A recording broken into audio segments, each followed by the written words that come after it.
In the half-century since Courtrai, a succession of reverses left no doubt that the 1,000 years of cavalry supremacy were drawing to a close. No more could a headlong charge of mailed horsemen serve as the final verdict of progress, for with the rise of infantry, a new race of free men demanded the right to be heard in a force-filled world. The English had gained their successes with tactics in which the two arms strengthened and supported each other. In Central Europe at this time, another sturdy people began winning battles with the infantry alone. The Swiss were first known for heavy masses of spearmen like those of most primitive military organizations. Then, contrary to historical experience, they added tactical weight as they acquired skill and confidence. The outcome was a compact medieval phalanx which has been compared to the Macedonian instrument of conquest. As a national weapon, the halberd suited mountain dwellers whose foes were encroaching horsemen. The 8-foot shaft had a heavy steel head with the blade of an axe, the point of a spear, and a hook for pulling a rider out of the saddle. Wielded by brawny arms, this murderous tool of war could cleave the best plate armor. In their first test, the Swiss burghers and peasants defeated the Austrian knights at Morgarten in 1315. Even at this early date, the House of Habsburg exhibited its famous appetite for all territory to be acquired by war or marriage. Duke Leopold of Austria led a force of horsemen to chastise the cantons and met disaster in a defile between the mountains and the lake of Egeri. The defenders had thrown a stone barrier across the road and hidden themselves along the slope. Suddenly they rolled down boulders and burst out upon the flank of the half-mile column. The men-at-arms were helpless, being able neither to charge nor retreat, and those who survived the halberd were drowned. Only the Duke and a few of his retainers escaped. Such ambuscades are conceived by hill warriors in all ages, but the Swiss soon improved their tactics by adopting the pike for front-rank soldiers and the crossbow for light infantry units.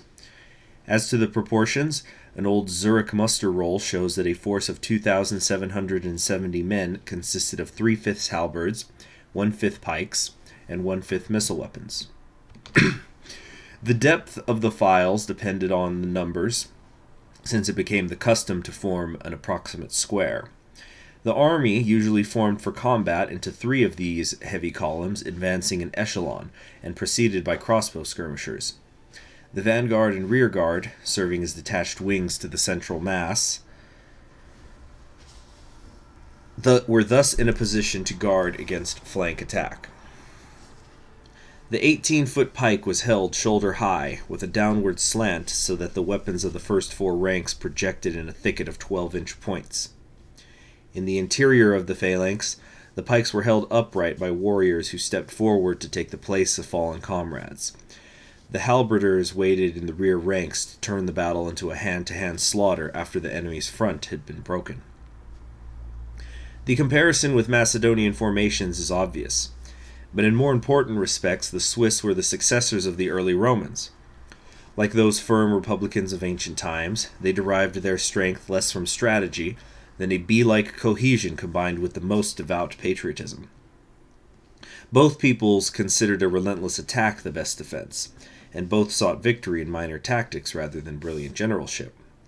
Even their military vices were similar, for the Swiss also left a tradition of cruelty, truculence, and pettiness of outlook. Their leaders, like the Roman consuls, were elected officers. Each warrior served under the pennon of his own town or valley, and in time of peril the entire levy of the cantons could be mustered without delay or confusion. This gave the Confederacy a tremendous advantage over the slow, uncertain band of neighboring feudal states. Before their barons and knights could respond to the summons, a Swiss army might be marching toward the border at the rate of 30 miles a day. To this strategy of clarity was added tactical surprise. In a century when men wore increasingly heavy mail, the Swiss came near to discarding armor altogether. Only a helmet and breastplate protected a warrior who deemed rapidity of movement a better defense than iron.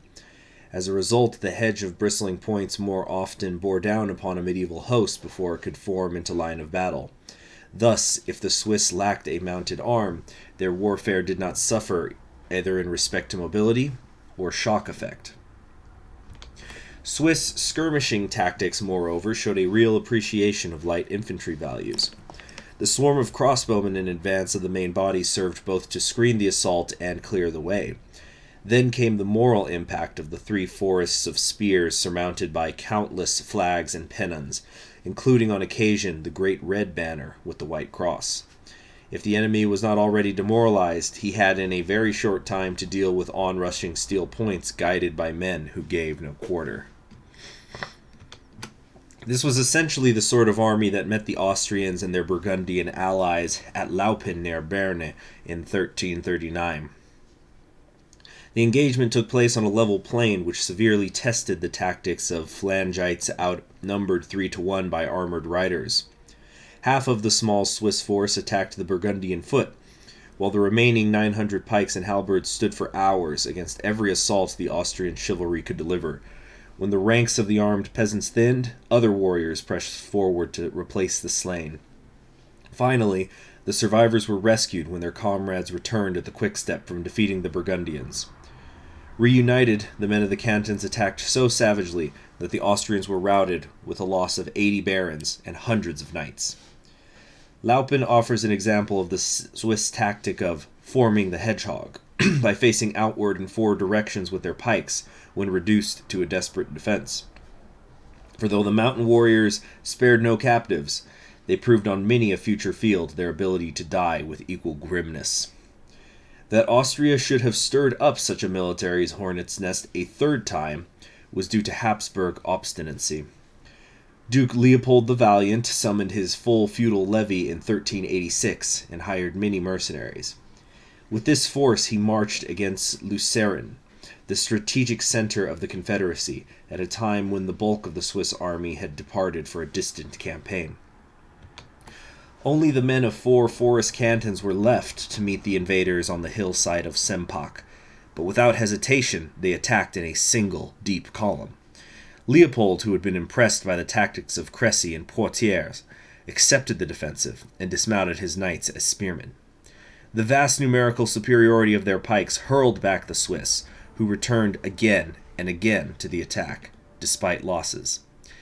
At length the 2 fronts became locked in a weary stalemate, and at this moment, according to patriotic legend, Arnold von Winkelried gathered the enemy's spear points to his breast. Whatever the facts may have been, the historical truth remains that the Swiss prevailed in the end by dint of courage and endurance. After breaking the opposing line, they swung their halberds to such effect that Leopold and half his army were slain. The victors had won not only the few trampled acres of Sempach, but also their country's independence for centuries to come. Anyway, let me know if y'all liked that. Please be sure to subscribe. I'm Conquering History Games. Happy holidays.